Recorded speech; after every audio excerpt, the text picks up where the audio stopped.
भावे वाळीन म्हणे नामा, घालीन लोटांगण वंदीन चरण, डोळ्याने पाहीन रूप तुझे, समचरण सरोजम सांद्रणीलाबुदाभम, जगननीत पाणी मंडनम मंडनानाम, तरुण तुलसीमाला कंदरम कंजनेत्रम, सदयधवलहासं विठ्ठलं चिंतयामि। पांडुरंगा करू प्रथम नमन, पांडुरंगा करू प्रथम नमन, दुसरे चरण संताचिय, त्यांच्या कृपादाने कथेचा विस्तारू, बाबाजी सद्गुरुदास तुका जयांचे केलिया स्मरण, होय सकळ विद्येचे अधिकरण, तेची वंदू श्री चरण श्री गुरूंचे ते नमस्कारुनी आता। ओम नमो ज्ञानेश्वरा, ओम नमो ज्ञानेश्वरा, करुणा करा दयाळा, तुमचा अनुग्रह लादलो पावन झालो चराचरी, मस्तक हे पायावरी, या वारकरी संतांच्या सेवे लागे सेवक झालो, तुमच्या लागलो निज चरणा। असो नसो भावालो तुझी आठाया, आलो तुझी आठाया, कृपा दृष्टी पाहे, कृपा दृष्टी पाहे मजकडे पंढरी राया। असो नसो भावालो तुझी आठाया, तुझी आठाया, कृपा दृष्टी पाहे, कृपा दृष्टी पाहे मनकडे पंढरी राया। असो नसो भावालो तुझी आठाया, कृपा दृष्टी पाहे मनकडे पंढरी राया, कृपा दृष्टी पाहे मनकडे पंढरी राया। असो नसो भावालो तुझी आठाया, कृपा दृष्टी पाहे मनकडे पंढरी राया, कृपा दृष्टी पाहे मनकडे पंढरी राया। घालीन लोटांगण वंदेन चरण, डोळ्याने पाहीन रूप तुझे, प्रेमे आलिंगीन आनंदे पूजीन, भावे वाळीन म्हणे नामा। प्रस्तुत प्राप्त प्रसंगी प्राप्तस्थळी चिंतन रूपी सेवेसाठी निवडलेला अभंग। या अभंगावर चिंतन करण्यापूर्वी थोडासा परिहार द्यायचा, तो म्हणजे असा। अखिल कोट ब्रह्मांड नायक रुक्मिणी प्राण संजीवन जगत आधार पांडुरंग परमात्म्याच्या असीम आगात कृपेने, मुक्त कैवल्य तेजोनिधी ज्ञानियांचे राजे योगियांची माऊली, साधकाची मायबाप अनाथाची माय विश्व माऊली ज्ञानोब बाराय, आधी करून श्रीमंत संत जगद्गुरु तुकोब बाराय, आधी करून श्री संत आदिशक्ती मुक्ताबाई, सकल संत मांदियाळीच्या कृपा आशीर्वादानं गेल्या 28 वर्षापासून चालत असलेला हा आपला भव्य दिव्य अखंड हरिनाम सप्ताह या वर्षी 29व्या वर्षामध्ये पदार्पण करत आहे। अत्यंत गोड, अत्यंत भव्य, अत्यंत सुंदर, अत्यंत देखणं आणि अत्यंत शिस्तबद्ध नियोजन या फोपरे गावकरी मंडळीचं मला आवडलं, त्याबद्दल तुमचं कौतुक म्हणून तुमच्यासाठी तुम्हीच एकदा जोरदार टाळ्या वाजवा। समस्त गावकऱ्यांना मनापासून धन्यवाद देतो, ज्यांच्या माध्यमातून हा कार्यक्रम चाललेला आहे। अशा आदरणीय ब्रह्ममूर्ती दामोदर महाराज यांच्या शुभ आशीर्वादानं समापन्न होत असणारा भव्य दिव्य हा अखंड हरिनाम सप्ताह आहे।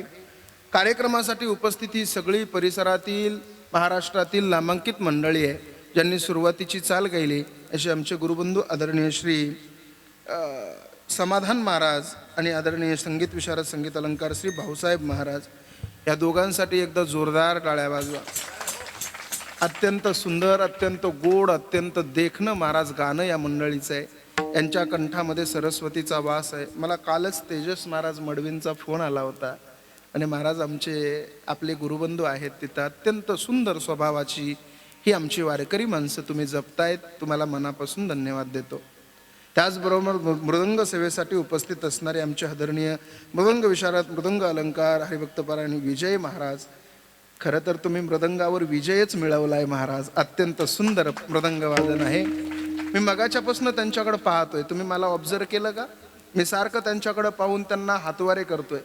तुम्ही म्हणाल महाराज असं का करता, मला त्याच्यातलं बरंचसं कळतं, कारण मी अगोदर तेच करत होतो, पण त्या धंद्यात परवडना म्हणून इकडं आलो. विजय महाराज अत्यंत सुंदर वाजवणं आहे. मृदंग विशारद आहात, आपल्या हातामध्ये एक वेगळी जादू आहे. मी नेहमी मृदंग वादकाचं जरा जास्त कौतुक करतो सरपंच, त्याच्या पाठीमागे एक कारण आहे. कारण असं आहे की त्यांच्या हातामध्ये काही वेगळी जादू आहे. मेलेल्या जनावराच्या कातड्याला सुद्धा विठ्ठल विठ्ठल बोलायला लावणारे ते हात आहेत. आपलं तोंड सुद्धा विठ्ठल विठ्ठल बोलत नाही, ही फार मोठी शोकांतिका आहे. अत्यंत सुंदर वाजवणं आहे. महाराजांना मनापासून धन्यवाद देतो. आणि साऊंड सिस्टमचा तर काही नादच नाही करायचा. महाराष्ट्राचा लाडका साऊंड सिस्टम वाला, प्रत्येक नामवंत कीर्तनकाराच्या गळ्यातलं ताईत असणारा माझा जीवलग आदरणीय श्री नंदू दादा. ते केस जरा वेगळे बनवले म्हणून मला मग लक्षात नाही आलं बरं का.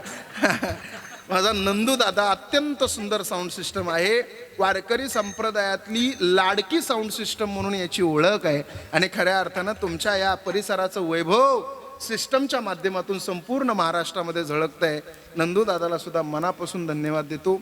ज्यांनी माझी कीर्तन सेवा आयोजित केली असे लालचंद भाऊ, जे की दुबईला असतात, त्यांनी ही कीर्तन सेवा घेतली.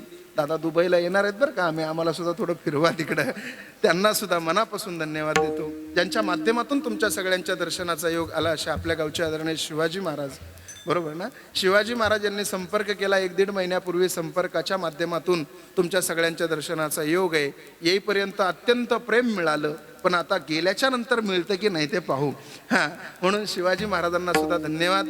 आल्याच्या नंतर सुंदर पंगत ज्यांच्या घरी आम्ही जेवण केलं त्या अन्नदात्याला सुद्धा मनापासून धन्यवाद. सिस्टमवाल्यांना धन्यवाद, कॅमेरावाल्यांना धन्यवाद, विनेकरी बाबांना सुद्धा मनापासून धन्यवाद. ही सगळी वडीलधारी मंडळी आहेत, सगळ्यांना मनापासून धन्यवाद देतो आणि माझ्या सेवेला सुरुवात करतो. विडाला 1.5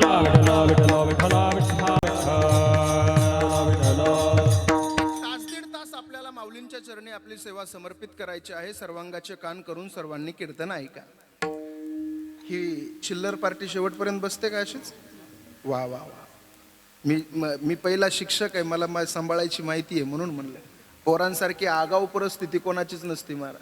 मी एकदा शाळेमध्ये शिकवत असताना आमच्या वर्गामध्ये एक नाऱ्या नावाचं पोरगं होतं. त्यानं पुरणपोळीचा डब्बा आणला होता. मी त्याला म्हणलं, नाऱ्या आज डब्यामध्ये काय आणलं रे? तो म्हणला पुरणपोळी आणली महाराज, पुरणपोळी आणली. म्हणला सर. म्हणलं खाऊ का रे तुझा डब्बा आज? मी म्हणला खाऊन टाका ना सर. म्हणलं घरी गेल्यावर आईला काय सांगशील रे? म्हणला सांगून टाकन कुत्र्यांनी खाल्ला म्हणून. अशा चित्र विचित्र मुलं असतात, पण महाराज आपल्या गावचे संस्कार देखणे असावे म्हणून तर ही लहान मंडळी समोर येऊन बसली आहे. विठाला विठाला विठाला विठाला विठाला. कीर्तन थोडं लक्षपूर्वक ऐका. मी महत्वाचं तुमच्याशी बोलणार आहे. प्राथमिक जरी बोलत असलो तरी महत्वाचं आहे. थोडं लक्ष द्या माझ्या बोलण्याकडे. मी नेहमी कीर्तनामध्ये सांगत असतो, महाराज तुम्ही आम्ही भाग्यवान माणसं आहोत. भाग्यवान या करता आहोत कारण आपला जन्म या महाराष्ट्रामध्ये झाला. भारताचे एक पहिले पंतप्रधान होऊन गेले सरपंच, ज्यांचं नाव आहे पंडित जवाहरलाल नेहरू. भारताचे पहिले पंतप्रधान पंडित जवाहरलाल नेहरू त्यांच्या सभेमध्ये नेहमी म्हणायचे, ते म्हणायचे तुमचा महाराष्ट्र खूप भाग्यवान आहे. एका पत्रकारानं त्यांना प्रश्न विचारला, का हो साहेब, का आमचा महाराष्ट्र भाग्यवान आहे? त्यावेळेस त्यांनी फार सुंदर उत्तर दिलं. ते म्हणले तुमचा महाराष्ट्र या करता भाग्यवान आहे, या भारत देशामध्ये जेवढे संत जन्माला आले नाही तेवढे संत तुमच्या महाराष्ट्रामध्ये जन्माला आले. पण ते पुढचं वाक्य फार सुंदर बोलायचे, ते मला फार आवडतं. थोडा विको कमी करा नंदू भैया. ते म्हणायचे या भारत देशामध्ये जेवढे संत जन्माला आले नाही तेवढे संत तुमच्या महाराष्ट्रामध्ये जन्माला आले. पण महाराष्ट्रातल्या लोकांना संत असताना कळाले नाही, गेल्यानंतर कळाले. माझे माऊली ज्ञानोबराय असताना कधी त्यांना कोणी शिवू दिलं नाही आणि आता शिवण्यासाठी आळंदीला गर्दी आहे. असताना अंगावर वस्त्र मिळाले नाही आणि आता 2-2 किलो चांदीच्या वजनाचा फेटा आहे. असताना माझ्या ज्ञानोबरायाला झोपायला जागा मिळाली नाही आणि आता झोपण्यासाठी चांदीचा पलंग आहे. असताना कधी लोकांनी इंद्रायणीला शिव दिला नाही का, तर इंद्रायणी बाटेल. आणि आता समाधीला पंचामृताची अंघोळ आहे आणि ते पंचामृत ठेवण्यासाठी तांब्या पितळाची भांडी नाही साहेब, चांदीची घागर, चांदीचं गंगालय, चांदीचं पंचपाळ आणि चांदीची पंचारती आहे. अरे असताना मुलं 2-2, 2.5 किलोमीटर अंतरावर माधुकरीसाठी गेली तर दगडा विटा मातीशिवाय त्यांना कधी काही मिळालंच नाही. आणि आता त्याच मुलांच्या दर्शनासाठी 2-2, 2.5 किलोमीटर अंतरावर रांगा आहेत. अरे असताना माझ्या ज्ञानोबारायाला कोणी खापर मिळू दिलं नाही. आणि आता सोन्याच्या ताटात नैवेद्य आहे. असताना शिवलं की पाप होत होतं, आणि आता त्यांना शिवल्यावर माझं पाप निघून जात आहे, म्हणून त्यांना शिवण्यासाठी आळंदीला गर्दी आहे. अरे असताना या समाजानं माझ्या ज्ञानोबारायाला पैठणला न्याय मिळू दिला नाही, आणि आता आपल्यावर अन्याय झाला की आपण न्याय मागायला आळंदीला जातो. अरे असताना माझ्या ज्ञानोबारायाला या समाजानं आई आणि बापाचं प्रेम मिळू दिलं नाही, आता या संपूर्ण जगाची मायबाप माझी माऊली झाली. अरे असताना माझी माऊली पहिल्यांदा पंढरीला निघाली तर अणू आणि पायानं माझ्या माऊलीनं पंढरीची वारी केली. पाय उन्हामध्ये भाजत होते म्हणून वडाची पानं पायाला बांधली. पहिली पंढरीची वारी माझ्या ज्ञानोबारायानं केली. आणि आता माऊली पंढरीला निघाली ना, तर सोन्याच्या पादुका चांदीच्या पालखीत, चांदीची पालखी चांदीच्या रथात आहे, आणि चांदीच्या रथाला बैलजोड कोणाचा जुंपायचं म्हणून निलाव आहे, आणि निलावामध्ये ज्याचा नंबर येईल त्याची बैलांसकट आळंदीमध्ये मिरवणूक आहे. माझ्या दादानो, ज्ञानोबारायासारखे उपकार या वारकरी संप्रदायामध्ये कोणाचे नाहीत. ज्ञानोबारायाने जे उपकार या महाराष्ट्रावर केले ते उपकार कोणी केले नाही. ज्ञानेश्वरी सारखा श्रेष्ठ ग्रंथ तुमच्या माझ्या पदरामध्ये ज्ञानोबारायानं दान देऊन टाकला, त्या ज्ञानेश्वरीची किंमत आपल्याला कळत नाही. अरे एखाद्या वर्तमानपत्रामध्ये एखादी ओळ जाहिरातीची आपल्याला छापायचं म्हणलं तर लोक आपल्याकडून 15-15 हजार रुपये एका ओळीचे घेतात. ज्ञानेश्वरी सारखा ग्रंथ ज्ञानोबारायानं फुकाट आपल्या पदरात दान देऊन टाकला. बोला किती पैसे दिले तुम्ही माऊलींना? त्या ज्ञानेश्वरीची किंमत आपल्याला कळाली नाही. अहो ज्ञानोबारायामध्ये एवढी ताकद आहे.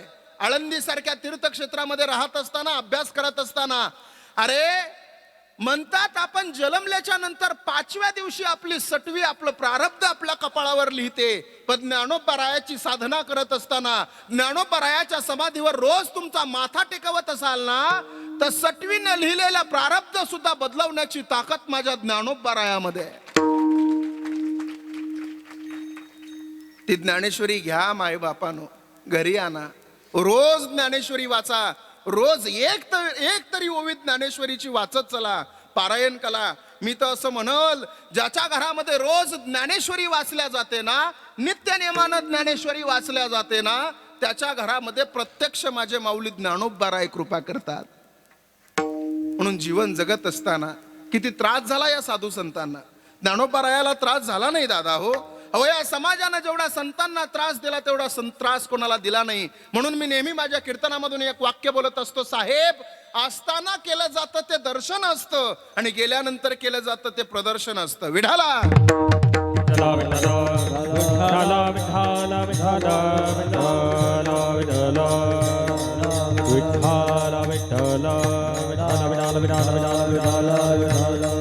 कीर्तन रूपी सेवेसाठी निवडलेला अभंग त्याच वारकरी संप्रदायातले, याच महाराष्ट्रातले संत आहेत. त्या संताचं नाव काय सांगतो, त्यांचा परिचय तुम्हाला.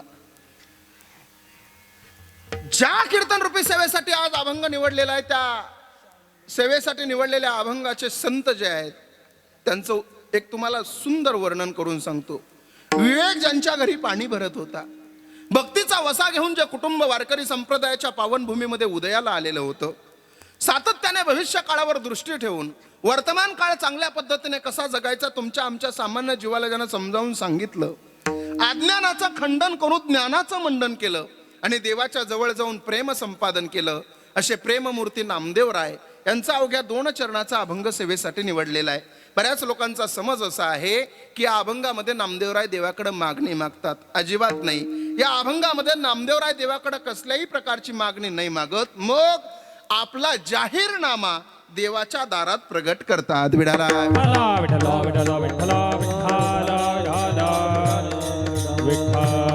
आता मी जाहीरनामा म्हणल्याच्या नंतर तुमच्या समोर लगेच 2024 उभा राहिला असेल.